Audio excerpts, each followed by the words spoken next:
approcher, la lumière est mon sauveur. Je ne crains rien.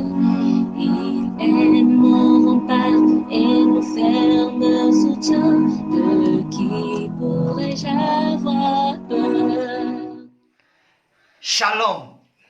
Today is our Bible Nugget number 70, and it comes from Job chapter 8, from verse 9 to verse 13.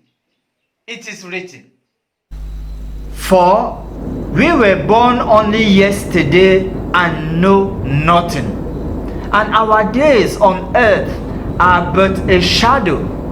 Will they not instruct you and tell you? Will they not bring forth words from their understanding? Can papyrus grow tall where there is no marsh? Can reeds thrive without water?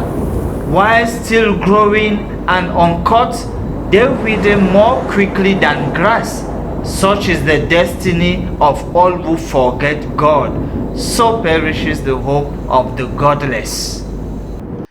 As we can see, Bildad is now using maxims in order to establish his point. Because actually, as we know, he is referring to the wisdom in his tribe, in his country, and using maxims, proverbs from that area. And precisely here we can see in verse 11, his basic illustration. He says, "Can the rush grow up without mire?" You need to have the mire before the rush will grow up. If you see the rush growing up, it is because there is a mire. And then he says, "And can the flag grow without water?" If you see a flag growing, it means there is water. In other words, if you see Job receiving misfortune, suffering for months without any help from God, it is just a clear evidence that he is a wicked person. That is what Bildad is establishing. That's the reason why he's referring to that maxim and using that comparison.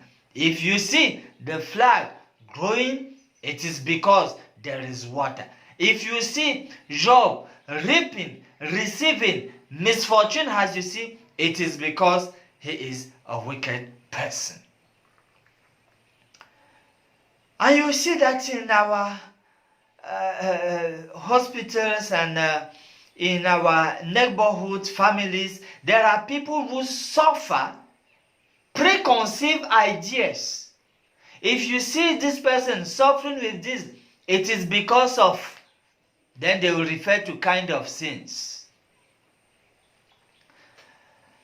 Has it come to you? And actually this is now the promise that will encourage us to know that at times the righteous, the innocent can suffer. Has it come to you to think about the experience of Abel?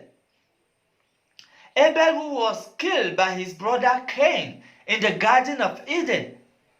Will you just imagine Abel, trying to, protect himself and avoid Cain, who was trying to press him down, crush him down, and in order to kill him. And maybe Abel was shouting, crying for help.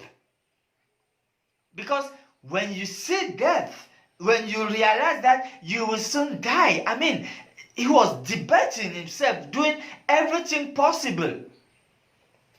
Even God has to testify that the blood of Abel shouts and reaches the ears of the Lord. In other words, when you suffer, and maybe eventually innocently, you are suffering innocently, your cries, your shouts, they come to the ear of God, your Creator. He knows about all of them. The best thing to do is to keep your confidence in Him. Trust Him. Let's close with these words of prayer. Lord, thank you for everything. We want you to help us know how to provide spiritual care to the sick. You know each of them. Be with them and make them good. We pray and ask through the name of Jesus, our Savior. Amen. Espérant l'éternel, mon âme, espérant l'éternel, qu'un chant s'élève au Dieu du ciel, qu'un chant s'élève au Dieu du ciel, mon âme, espérant l'éternel.